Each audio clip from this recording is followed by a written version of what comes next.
जय श्री कृष्णा। स्वागत है आपके अपने चैनल भक्ति की मस्ती में। आज हम आपके लिए लाए हैं वैशाख पूर्णिमा की व्रत कथा। पूर्णिमा का दिन चंद्रमा को सबसे प्रिय होता है, क्योंकि पूर्णिमा के दिन चंद्रमा अपने पूरे आकार में होता है। पूर्णिमा के दिन पूजा पाठ करना और दान देना बहुत ही शुभ माना जाता है।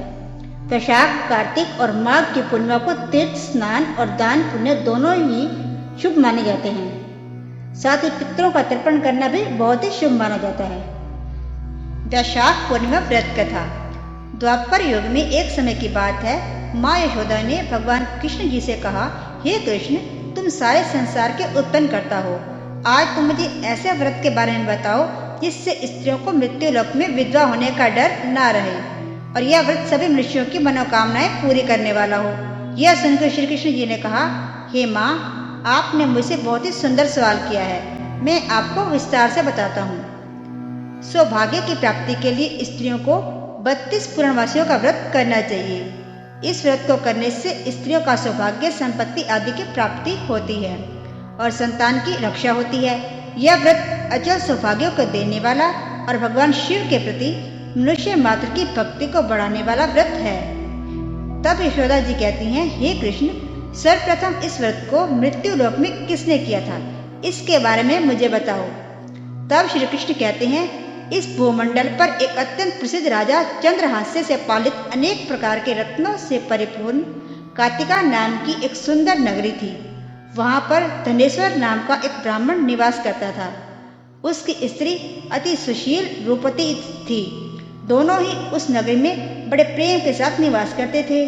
घर में धन धान्य आदि की कोई कमी नहीं थी। उनको एक बड़ा दुख था, उनके यहाँ कोई संतान नहीं थी। इस दुख से वे बहुत दुखी रहते थे। एक समय एक योगी उस नगरी में आया था। वह योगी उस ब्राह्मण के घर को छोड़कर सभी के घर से भिक्षा लाकर भोजन करता था। रूपवती से वह भिक्षा नहीं लेता था।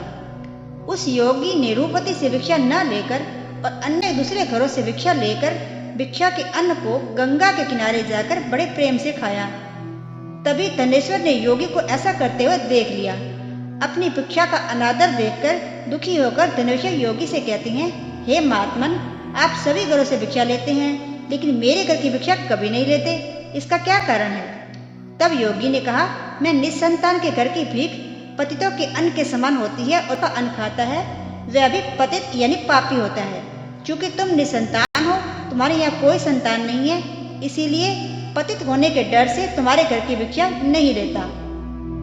धनेश्वर यह बात सुनकर के अपने मन में बड़ा दुखी हुआ और हाथ जोड़कर योगी के पैरों पर गिर पड़ा। आतुर भाव से कहने लगा, हे महाराज, ऐसा है तो आप मुझे कोई पुत्र प्राप्ति का उपाय बताइए। आप सब कुछ जानने वाले हैं, आप मुझ पर अवश्य कृपा करें। धन की मेरे यहाँ कोई कमी नहीं है, लेकिन पुत्र यानी संतान न होने के कारण बहुत दुखी हो गया हूँ। मेरे इस दुख का हरण कर लीजिए, आप समर्थवान हैं। तब योगी जी ने यह सुनकर कहा, हे ब्राह्मण, तुम चंडी देवी की आराधना करो। तब ब्राह्मण घर जाकर अपनी पत्नी को पूरी बात बताकर स्वयं वन में चला गया और वहां पर उसने चंडी की उपासना की और उपवास भी किया। चंडी ने 16वें दिन उसको स्वप्न में दर्शन दिया और कहा, हे धनेश्वर, जा, तेरे यहाँ पुत्र होगा, लेकिन उसकी 16 वर्ष की आयु होगी, उसके बाद उसकी मृत्यु हो जाएगी। यदि तुम दोनों स्त्री पुरुष 32 पूर्णमासियों का व्रत श्रद्धापूर्वक और विधि से करोगे तो वह दीर्घ आयु हो जाएगा। जितनी तुम्हारी समर्थ हो उतने आटे के दिए बनाकर शिव जी का पूजन करना, लेकिन पूर्णमासी को 32 हो जाने चाहिए। और प्रातःकाल इस स्थान के समीप एक आम का वृक्ष दिखाई देगा, तुम उस पर चढ़कर फल तोड़कर अपने घर ले जाना और अपनी स्त्री को सारा वृत्तांत बताना और ऋतु स्नान करने के बाद वह स्वच्छ होकर के शंकर जी का ध्यान करके उस फल को खा लेगी। तब भगवान शंकर की कृपा से गर्भ ठहर जाएगा। जब ब्राह्मण प्रातःकाल उठा तो उसने उस स्थान के पास एक आम का वृक्ष देखा जिस पर बहुत सुंदर आम का फल लगा हुआ था। उस ब्राह्मण ने आम के पेड़ पर चढ़कर फल को तोड़ने का प्रयत्न किया और असफल रहा। तब उसने भगवान गणेश की वंदना की। इस प्रकार भगवान गणेश जी ने प्रार्थना सुनकर उसकी कृपा से धनेश्वर ने आम का फल तोड़ लिया और अपनी स्त्री को लाकर दे दिया। धनेश्वर के कहे अनुसार उसकी स्त्री ने फल को खा लिया और गर्भवती हो गई। देवी जी की कृपा से एक पुत्र की प्राप्ति हुई। उन्होंने उसका नाम देवीदास रखा। बालक अपने पिता के घर में बढ़ने लगा। वाणी की कृपा से वह बालक पढ़ने में बहुत होशियार था। दुर्गा जी की आज्ञा अनुसार उसकी माता ने 32 पूर्णमासी के व्रत रखने शुरू कर दिए, जिससे बालक दीर्घायु हो जाए। 16वां साल लगते ही देवीदास के पिता को बहुत चिंता हो गई, कहीं उसके पुत्र की मृत्यु इस साल न हो जाए। इसलिए उन्होंने अपने मन में विचार किया कि यह दुर्घटना उनके सामने हो गई तो वह कैसे सहन कर पाएंगे।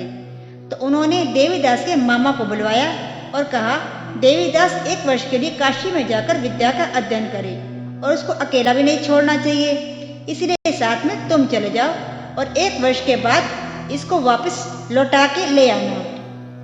तब सारा प्रबंध करके उनके माता पिता ने देवीदास को एक घोड़े पर बैठाकर उसके मामा के साथ भेज दिया। किंतु ये बात उनके मामा या किसी को भी पता नहीं थी। नंदेश्वर ने अपनी पत्नी के साथ माता भगवती के सामने मंगल कामना और दीर्घ आयु के लिए भगवती की आराधना, पूर्णमासियों का व्रत करना आरंभ कर दिया। इस प्रकार उन्होंने 32 पूर्णमासियों का व्रत पूरा किया। एक दिन मामा और भांजा रात्रि बिताने के लिए एक गांव में ठहरे थे।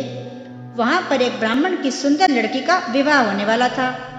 जहां बारात रुकी हुई थी, वहां पर ही देवीदास और उनके मामा ठहरे हुए थे। संयोगवश कन्या को तेल आदि चढ़ाकर मंडप आदि का कार्य किया गया तो लग्न के समय वर को धनुर्वात हो गया। वर के पिता ने अपने कुटुंबियों से परामर्श करके यह निश्चय किया कि यह देवीदास मेरे पुत्र जैसा ही सुंदर है, मैं इसके साथ ही लगन करा दूंगा और बाद में विवाह के अन्य कार्य मेरे पुत्र के साथ हो जाएंगे। ऐसा सोचकर देवीदास के मामा से जाकर वह बोला, तुम थोड़ी देर के लिए अपने भांजे को हमें दे दो, जिससे लग्न के सब कार्य सुचारू रूप से हो सके। तब उसका मामा कहने लगा, जो कुछ भी कन्यादान के समय वर को मिले वह सब हमें दे दिया जाए, तो ही मेरा भांजा इस बारात का दूल्हा बन जाएगा। यह बात वर के पिता ने स्वीकार कर ली और उसके बाद मामा ने अपने भांजे को वर बनने के लिए भेज दिया। उसके साथ विवाह के सारे कार्य विधि पूर्वक संपन्न हो गए। वह पत्नी के साथ भोजन न कर सका और एकांत में इसी सोच में डूब गया और उसकी आंखों में आंसू आ गए।